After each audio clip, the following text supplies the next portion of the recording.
A few days ago, I wanted to do a small experiment. I literally timed every single minute that I worked in an entire day. From the moment I sat on my desk and started working, I started the timer. And then the moment I got up from my desk, I paused the timer. And then whenever I went back to work, I restarted the timer again. And at the end of the day, I basically worked a specific amount of hours.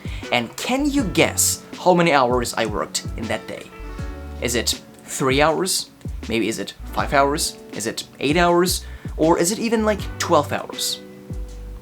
The answer was 6 hours and 15 minutes. And that day was like an average day to me. I went to the gym, I continued with my bulk, I did my guitar practice, and I just worked throughout the whole day. If you had asked me, what did you do from the moment you woke up to the moment you went to bed? What did you do?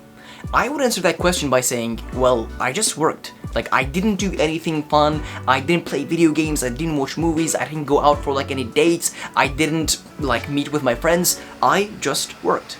So we all know that there are 24 hours in a day. And let's say that day I woke up at 6 a.m. and then I went to bed at like 10:30, which is my usual, I would say, routine.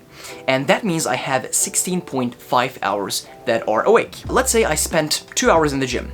We have 14.5 hours left. Let's say I took magically like 4.5 hours to take a shower, to eat all my meals, to cook all my meals as well, go to the toilet, talk to my family, and stuff like this. Like the stuff that I need for survival. That took like 4.5 hours.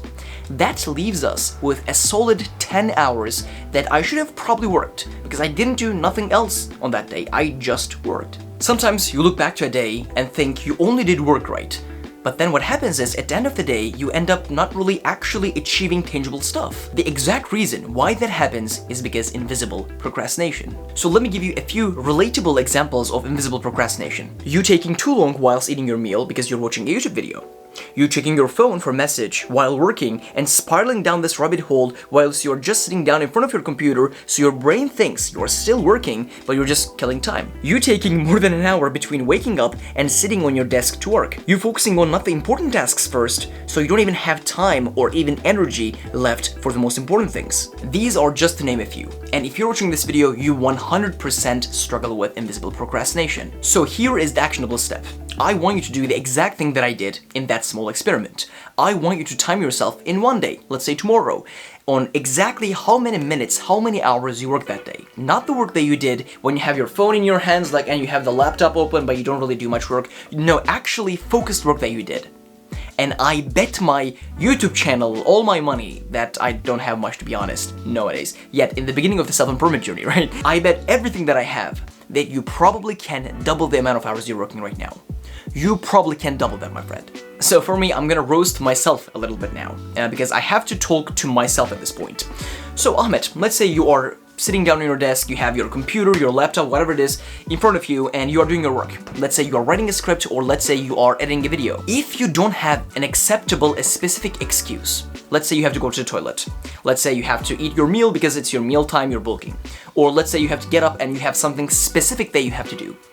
Unless you have an actual excuse, why the fuck are you getting up from your desk and breaking your focus? Because it is a habit. It is a habit to break our focus. It is a habit when we are concentrating for like 10 minutes, we have this urge to pick out our phones. Why? Like why?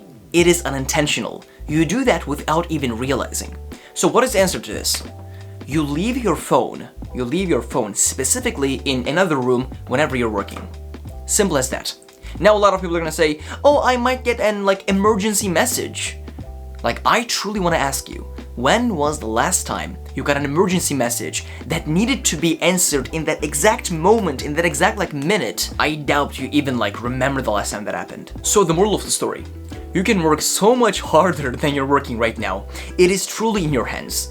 I just want you to time yourself tomorrow, and you'll understand what I mean. And when you are on your desk, and you have a task that you know it's gonna take 3 hours, for example, for you to complete, do not let that task take more than 3 hours for you to complete it. Do not get up from your desk unless you have an actual excuse to do so. Just keep working, my friend. And do not let this invisible procrastination steal time away from you, just like everybody else who are on self-improvement. You should definitely tomorrow time yourself and see how much of productive and focused work you're actually getting. And you're gonna be surprised that you're actually not getting that much stuff done. So I love you. I support you, I appreciate you, and I'll see you, my friend, in the next video.